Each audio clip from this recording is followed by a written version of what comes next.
This is what Nikola Tesla has to say about the electron from an interview in 1928. On the whole subject of matter, in fact, Dr. Tesla holds the view that he disagrees with the concept of atomic theory of matter and does not believe in the existence of an electron as pictured by science. Here is a picture of an electron. There's a picture taken about a decade ago. They tell us that this is a light beam or electron riding a light beam. Can you see a particle anywhere in this picture? No, there's no particle. They're resonant waves, and yet they tell us it's an electron. Can you see how we get brainwashed?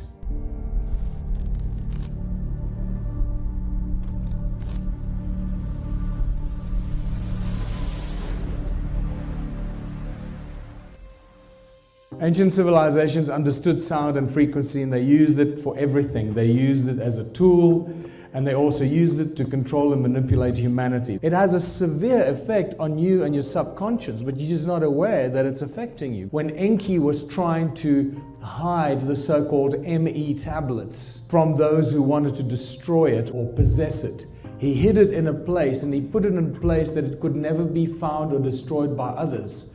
And where did he put it? He put it in the DNA of the being that he created. We have the knowledge of everything in creation encoded in our DNA. It is all there. We're just accessing it in small bite-sized chunks. We know by now that the pineal gland is pretty much what represents the all-seeing eye of Horus. It's a receiver, it's a transmitter, it's a powerful tool that we should be using, but we're not, because it was manipulated with and probably compromised. And it seems that these ancient beings, these either bird-headed beings or winged beings, used these cone-shaped tools and other techniques to manipulate our pineal gland and manipulate our DNA. They controlled us, the tree of life or the DNA, and they probably used sound and frequency to do that with. But what's important is to look at, so we got a pine cone, a cone-shaped tool in his hand, and that weird wristwatch that has got these 12 cone shapes pointing at the center. Seems like everything is encoded here when they draw these or carve these things. It's not just accidental. Everything has got a reason why it's there. This wristwatch with those 12 cones pointing at the middle shows us that they weren't only controlling our thoughts and our minds with sound and frequency and magnetics in ancient times, but we've been doing it for ages now. There's your all-seeing eye of Horus.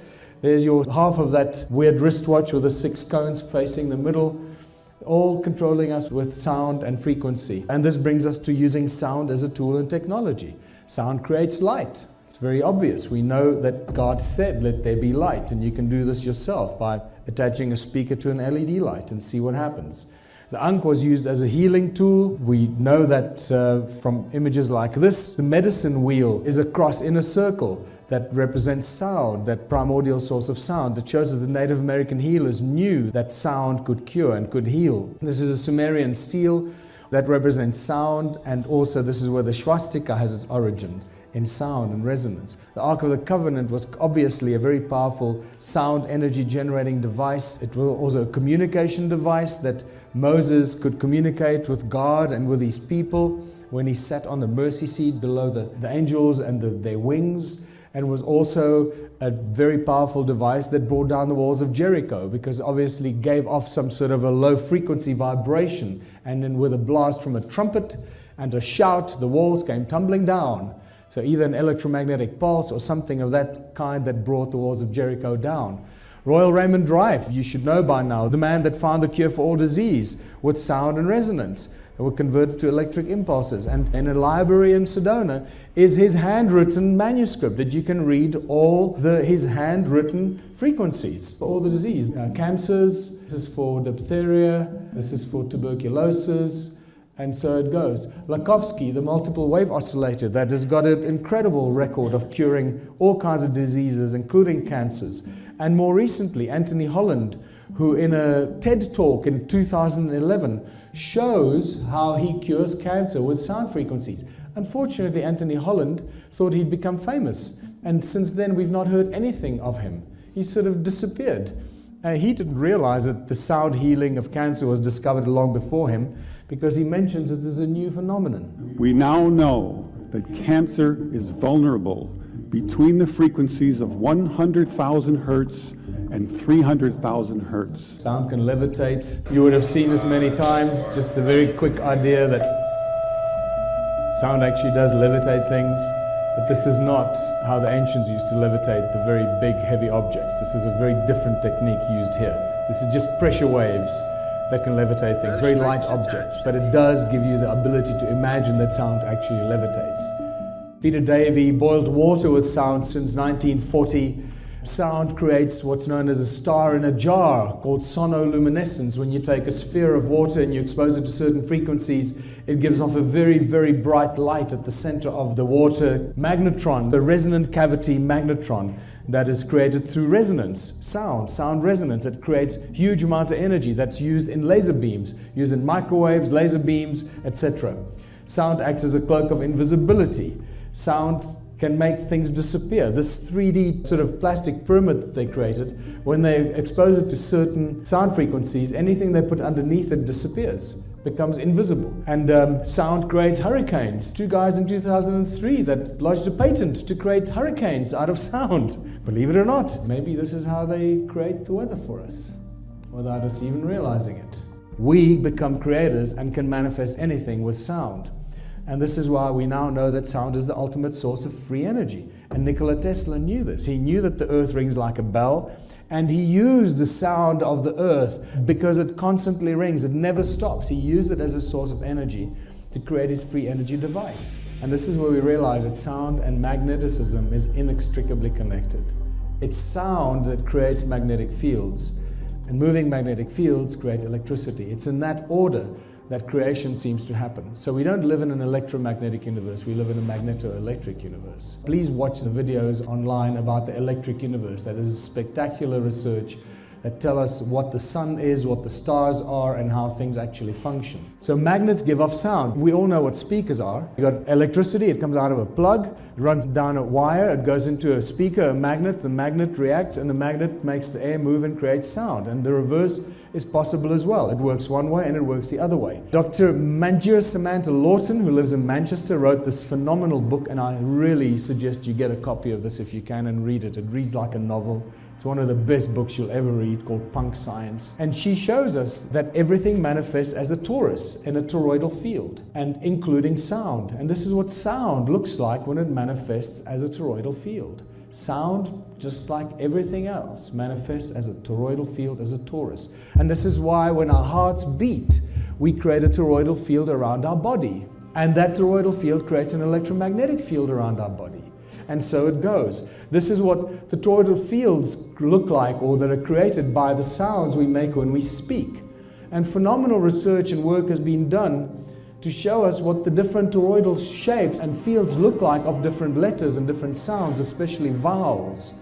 And then as we speak, these toroidal fields that we manufacture and we create with our mouths, infinite forms, infinite shapes, infinite creativity that we manifest, actually become scalar waves and scalar technology that go into all of creation and permeate all of creation instantly.